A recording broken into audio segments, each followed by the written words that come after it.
Un bebé nació en cautiverio, vivió apenas 33 días, y nunca tuvo un cuerpo que enterrar. Su nombre era Ana Dalai. Su madre no era una desconocida, era una de las mujeres más famosas de América Latina, una cantante que llenaba estadios, rompía récords y representaba la libertad de toda una generación. Y el lugar donde Ana Dalai murió no fue un barrio marginal, ni una zona de guerra. Fue un apartamento de lujo en Río de Janeiro. Para entender cómo murió esta niña menos, y por qué su cuerpo jamás apareció, primero tenemos que hablar de Gloria Trevi, y del hombre que convirtió su vida, y la de muchas otras jóvenes, en una secta de terror. A finales de la década de los 90, Gloria Trevi no era solo una cantante, era un fenómeno social, era la Madonna mexicana, la rebelde de las medias rotas, la voz de una generación que gritaba libertad. Pero mientras sus canciones dominaban los rankings de toda América Latina, su vida personal se estaba transformando en un guión de horror gótico. En 1998, en la cúspide absoluta de la fama, Gloria desapareció. No fue un retiro espiritual, no fueron vacaciones, fue una huida. Junto a ella desapareció su manager, Sergio Andrade, el hombre que había construido su carrera, y al mismo tiempo, la jaula psicológica en la que vivía. Con ellos también desapareció un séquito de coristas y jóvenes asistentes que, más tarde, el mundo conocería como el Clan Trevi Andrade, perseguidos por la justicia mexicana y por Interpol bajo acusaciones de corrupción de menores, secuestro y violación. El grupo se convirtió en fantasmas, cruzaron fronteras, cambiaron de identidad, y terminaron escondiéndose en el lugar que muchos eligen para desaparecer, Brasil. Río de Janeiro, la ciudad maravillosa, sol, playa, samba y libertad. Pero para las mujeres del clan, Río no fue un paraíso, fue una prisión.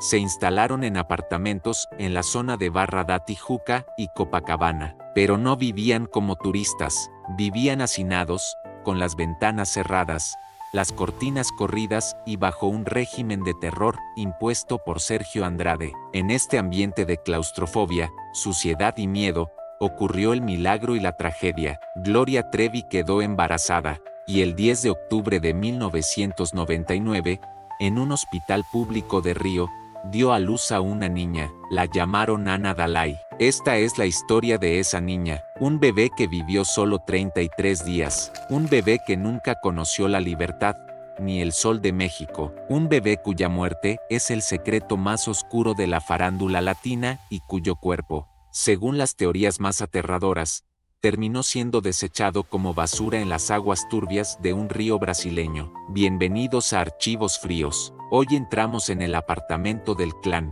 Para entender la muerte de Ana Dalai, hay que entender cómo vivían. El apartamento en Río de Janeiro no era un hogar, era un búnker. Sergio Andrade, el maestro, controlaba cada respiración de las chicas. Mari Boquitas, Karina Yapor, las hermanas de la Cuesta, todas vivían para servirle. No podían salir sin permiso, no podían comer sin permiso. A menudo, pasaban hambre, el apartamento estaba sucio, había poca comida, el aire estaba viciado por el miedo a ser descubiertos por la policía brasileña. En medio de esta miseria humana, la llegada de Ana Dalai fue un rayo de luz.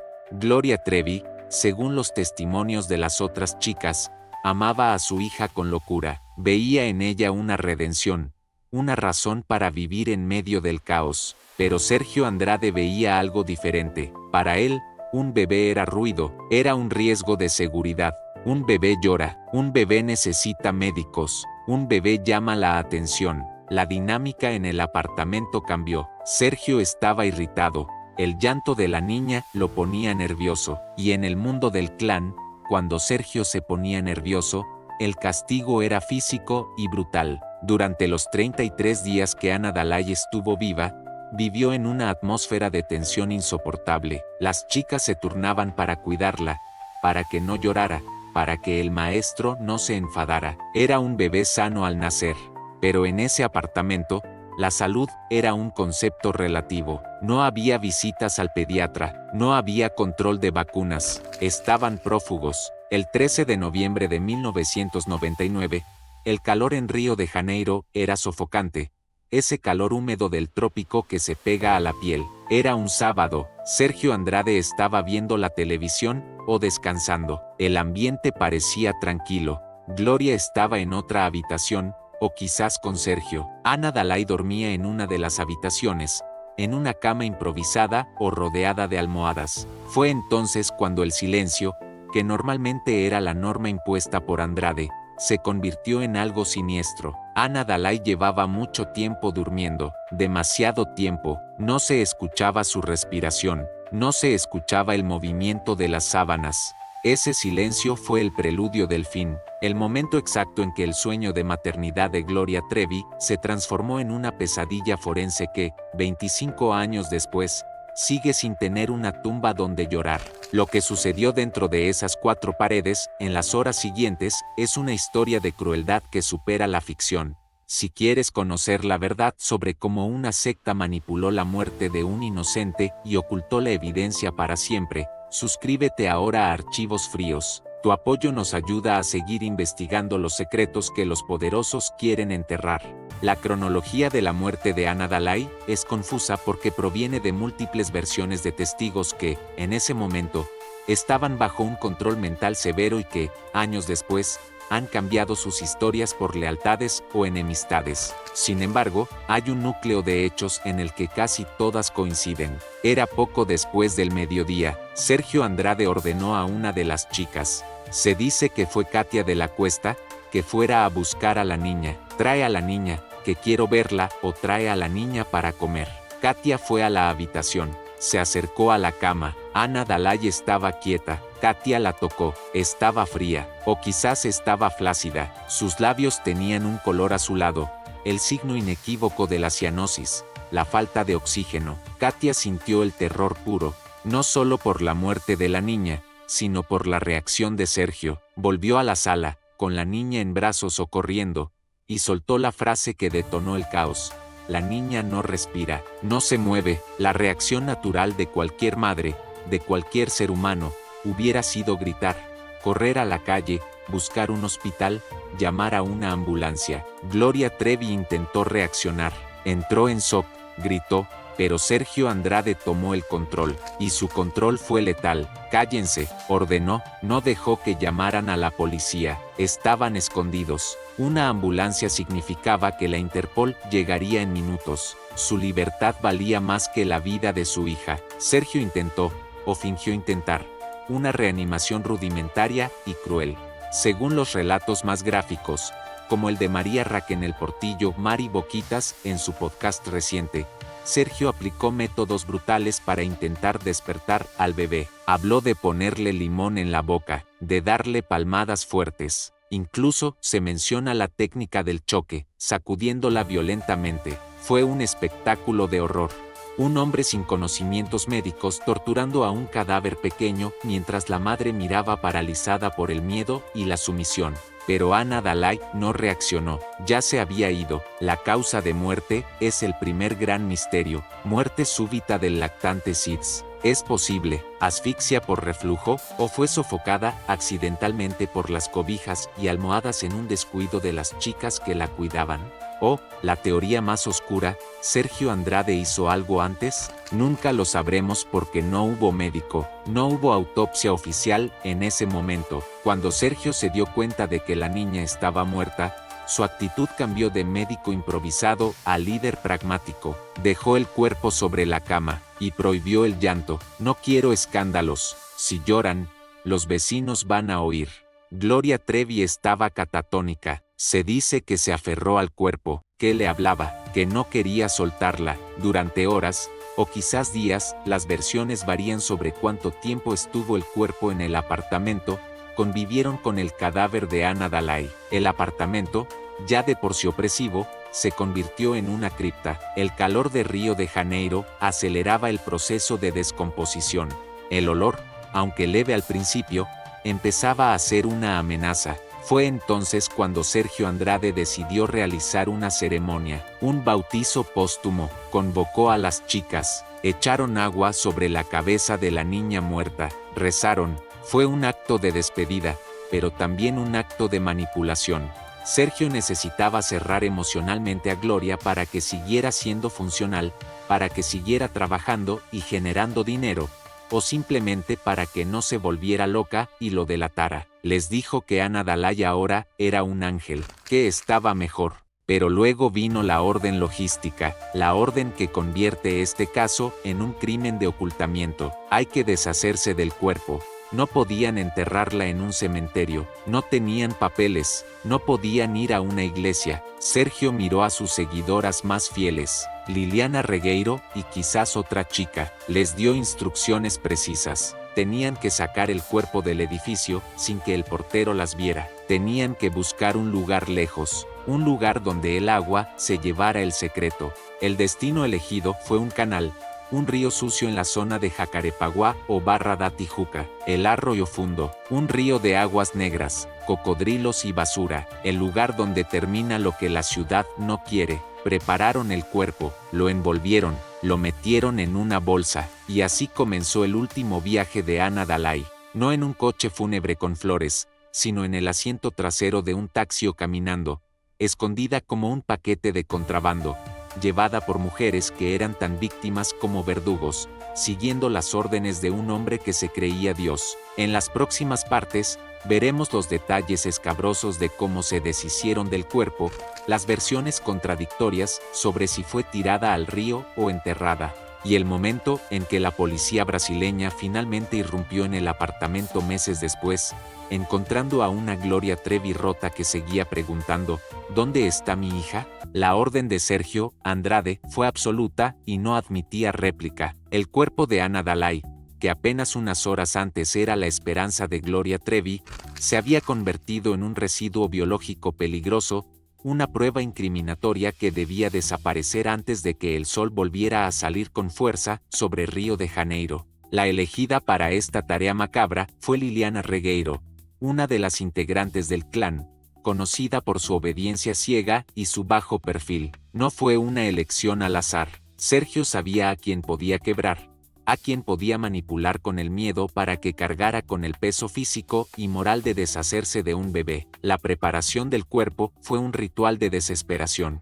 Envolvieron a la niña. No hubo ataúd de madera, ni seda. Hubo bolsas de plástico, hubo mantas. Trataron de darle una apariencia de dignidad dentro de la indignidad de la situación, o quizás simplemente trataban de camuflar la forma humana del bulto para no levantar sospechas en la calle. Liliana recibió instrucciones precisas: llévala lejos, tírala donde nadie la vea, y no mires atrás. Es difícil imaginar el terror de esa joven argentina, caminando por los pasillos del edificio, bajando en el ascensor, cruzando la portería con el cuerpo de la hija de su amiga en brazos, disimulado como si fuera basura o equipaje. El miedo a ser descubierta por un vecino, el miedo a que la policía la detuviera, se mezclaba con el horror de lo que llevaba. Salieron a la calle, la humedad de Río era asfixiante. El destino no era un cementerio clandestino en la tierra. Sergio quería agua. El agua borra huellas, disuelve tejidos, arrastra los secretos hacia el mar. Se dirigieron hacia la zona de Jacarepaguá, un área atravesada por canales y ríos urbanos, específicamente, hacia el canal de Arroyo Fundo. Este no es un río bucólico, es un canal de drenaje, de aguas negras, turbias, llenas de desechos de la ciudad, un lugar donde la vida no prospera, donde habitan caimanes y ratas, un lugar de muerte. Liliana llegó al borde del canal. Estaba oscuro. El olor a podredumbre del agua se mezclaba con el olor de la vegetación tropical. Miró el bulto por última vez, y obedeció. Lanzó a Ana Dalai al agua. El sonido del impacto contra el agua negra fue el punto final de la corta existencia de la niña. El bulto se hundió, o quizás flotó un momento antes de ser arrastrado por la corriente lenta y tóxica hacia la laguna de Jacarepaguá y, finalmente, hacia el océano Atlántico. Liliana regresó al apartamento vacía. Al entrar, informó a Sergio: ya está. Sergio asintió. Para él, el problema estaba resuelto. La amenaza a su seguridad había sido neutralizada. Pero para Gloria, el infierno acababa de empezar. Cuando se dio cuenta de que su hija ya no estaba, de que no había tumba, de que su cuerpo estaba flotando entre basura, algo se rompió dentro de ella. Sin embargo, el control mental de la secta era tan fuerte que no se rebeló. No fue a la policía, se tragó el dolor. Aceptó la narrativa de Sergio de que era lo mejor para todos, de que Ana Dalai era un ángel que los cuidaba desde el cielo y que su cuerpo físico era solo un envase vacío. Se impuso un pacto de silencio. Nadie podía hablar de Ana Dalai, nadie podía mencionar el río. El nombre de la niña se convirtió en una palabra prohibida, un fantasma que habitaba en cada rincón del apartamento sucio. Antes de ver cómo la justicia internacional finalmente alcanzó al clan Trevi Andrade, y cómo la policía brasileña se enfrentó al misterio de la niña desaparecida durante el arresto, quiero pedirte que te suscribas. La historia de Ana Dalai es el ejemplo más cruel de hasta dónde puede llegar la manipulación psicológica. Si valoras que saquemos a la luz la verdad de las víctimas olvidadas, dale like al video y activa la campana. Tu apoyo es nuestra fuerza. Pasaron 2 meses desde la muerte de Ana Dalai. Noviembre y diciembre de 1999 se consumieron en la clandestinidad. El clan intentó seguir con su rutina de sombras, pero el cerco se estaba cerrando. La justicia mexicana había emitido fichas rojas de Interpol. La policía brasileña, la policía federal, había recibido información de inteligencia sobre la ubicación de los prófugos. Ya no eran invisibles. El 13 de enero de 2000, el verano austral estaba en su apogeo. En un operativo coordinado, agentes federales rodearon el apartamento en la Rua Perro da Covil, en el barrio de Barra da Tijuca. No tocaron el timbre, irrumpieron. La imagen de la detención dio la vuelta al mundo. Sergio Andrade, el hombre que se creía intocable, fue sacado esposado, con el rostro desencajado.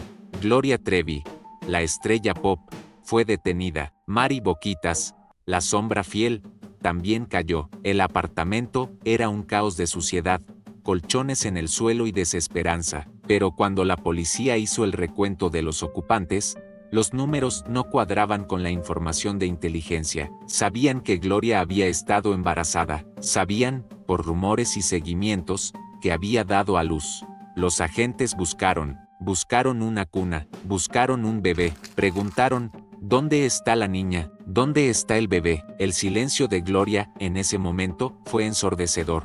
No dijo, está muerta. No dijo, la tiramos al río. Dijo que la había dejado al cuidado de una familia. O simplemente cayó, siguiendo la instrucción final de Sergio de no revelar la muerte para no cargar con un homicidio. La policía brasileña, confundida, pensó inicialmente que la niña estaba oculta con cómplices. Los detenidos fueron trasladados a la prisión de Papuda, en Brasilia. Comenzó el circo mediático y legal. La extradición a México era el objetivo, pero en los interrogatorios, la verdad sobre Ana Dalai empezó a filtrarse como agua por una grieta. Las chicas del clan, separadas por primera vez de Sergio, empezaron a hablar. Katia de la Cuesta habló, Karina Yapor habló, y la historia del 13 de noviembre salió a la luz. La niña murió, la tiraron al río, la policía brasileña quedó horrorizada. Inmediatamente, organizaron una búsqueda en el canal de Arroyo Fundo, llevaron buzos, llevaron dragas, pero habían pasado 2 meses. 2 meses en un canal tropical, con lluvias, corrientes, animales y descomposición acelerada. Buscar un cuerpo de 3 kilos en esas condiciones era buscar una aguja en un pajar líquido y podrido. Los buzos se sumergieron en el agua negra, sacaron basura, sacaron restos animales, pero no encontraron a Ana Dalai, ni un hueso, ni una manta, nada. El río había cumplido su función. Se había tragado la evidencia. La falta de cuerpo creó un limbo legal. Sin cuerpo, no se podía probar la causa de muerte. ¿Muerte natural o asesinato? Sergio Andrade respiró aliviado en su celda. Sabía que sin autopsia, era muy difícil que lo condenaran por homicidio. Podían acusarlo de ocultamiento de cadáver, sí, pero eso era un delito menor comparado con matar a un bebé. La noticia de la muerte y el descarte del cuerpo de Ana Dalai destruyó la poca imagen pública que le quedaba a Gloria Trevi. Para el público, ya no era solo la víctima de un manipulador, era la madre que permitió que su hija fuera tirada a la basura. La sociedad la juzgó con ferocidad. ¿Cómo pudiste, Gloria, desde la cárcel, Lloraba y escribía cartas, jurando que ella no sabía, que ella creyó que la habían enterrado como una reina cristiana, que Sergio le mintió. ¿Era verdad su ignorancia, o era una estrategia de defensa para salvar su propia piel y su futura carrera? La duda se instaló para siempre. Mientras tanto, en México, la familia de Gloria y la opinión pública exigían respuestas. Querían saber si la niña realmente murió o si fue regalada. Surgieron teorías de que Ana Dalai estaba viva, que Sergio la había vendido en Brasil. El misterio de su destino final se convirtió en la sombra que perseguiría al clan hasta el final de sus días. En las próximas partes, analizaremos el regreso a México, la absolución judicial de Gloria Trevi, el destino de Sergio Andrade que cumplió condena pero salió libre, y la pregunta que sigue sin respuesta: ¿qué pasó realmente en esos minutos antes de que la niña dejara de respirar? ¿Fue un accidente o hubo una mano negra que apretó la almohada? La prisión de Papuda, en Brasilia, no estaba diseñada para albergar celebridades, y mucho menos para ser el escenario de una telenovela de la vida real. Sin embargo, tras la detención del clan Trevi Andrade, los muros de la cárcel se convirtieron en el foco de atención de toda la prensa latinoamericana. Gloria Trevi, María Raquenel y Sergio Andrade esperaban su extradición a México. El proceso era lento, burocrático y lleno de recursos legales, pero en medio de esa espera, en el aislamiento de una celda de máxima seguridad, ocurrió un evento que desafió la lógica penitenciaria y añadió una capa más de escándalo a una historia que ya estaba saturada. A finales de 2001, la noticia se filtró: Gloria Trevi estaba embarazada. El mundo se detuvo. ¿Cómo era posible? Gloria estaba en una cárcel custodiada. Sergio Andrade estaba en un pabellón masculino separado. Se suponía que no tenían contacto. Las teorías conspirativas estallaron. Gloria, en una maniobra mediática desesperada, o quizás bajo la influencia de una nueva estrategia legal, denunció que había sido violada en prisión. Apuntó hacia las autoridades brasileñas, sugiriendo que los guardias o incluso altos funcionarios del sistema penitenciario habían abusado de ella. La narrativa de la víctima del sistema cobró fuerza. Brasil se vio envuelto en un escándalo de derechos humanos, pero la ciencia, una vez más, entró en juego para destruir la ficción. Cuando el bebé nació en febrero de 2002, un niño, al que llamó Ángel Gabriel, se realizaron pruebas de ADN. La justicia brasileña necesitaba limpiar su nombre. El resultado fue inapelable. El padre era Sergio Andrade. ¿Cómo lo hicieron? Se reveló que, a través de sobornos, corrupción de los guardias o negligencia permitida, Sergio había logrado tener acceso a Gloria dentro de la prisión. Algunos dicen que fue inseminación artificial casera con una pluma, bolígrafo, una historia rocambolesca que el clan difundió. Otros, más realistas, apuntan a encuentros sexuales permitidos por dinero en los pasillos o baños de la cárcel. Lo cierto es que el embarazo tuvo un efecto estratégico: retrasó la extradición. Brasil no podía enviar a una madre con un recién nacido brasileño a una cárcel mexicana sin garantías. Ganaron tiempo, pero no ganaron la libertad. Finalmente, en diciembre de 2002, se agotaron los recursos. Gloria, su hijo Ángel Gabriel y María Raquenel fueron subidos a un avión de la Policía Federal. El regreso a México fue un evento de histeria colectiva. En el aeropuerto, miles de personas esperaban, algunos con carteles de apoyo: Gloria, te creemos. Otros con insultos: tratante, mala madre. La imagen de Gloria bajando del avión, esposada pero con la cabeza alta, cargando a su hijo o entregándolo a su madre en la pista, marcó el inicio del juicio del siglo en México. Fueron trasladadas al Centro de Readaptación Social de Chihuahua, el estado donde se habían presentado las denuncias originales de los padres de las otras chicas, Karina y Apor. Pero había un vacío legal inmenso en el expediente. Gloria y Sergio estaban acusados de rapto, violación y corrupción de menores. No estaban acusados de homicidio. La muerte de Ana Dalai había ocurrido en Brasil. La justicia mexicana no tenía jurisdicción territorial sobre un crimen ocurrido en Río de Janeiro. Y la justicia brasileña, al no haber encontrado cuerpo y al haber aceptado inicialmente la versión de la muerte súbita, no había abierto una causa por asesinato. Ana Dalai, la niña del río, se había convertido en un fantasma jurídico.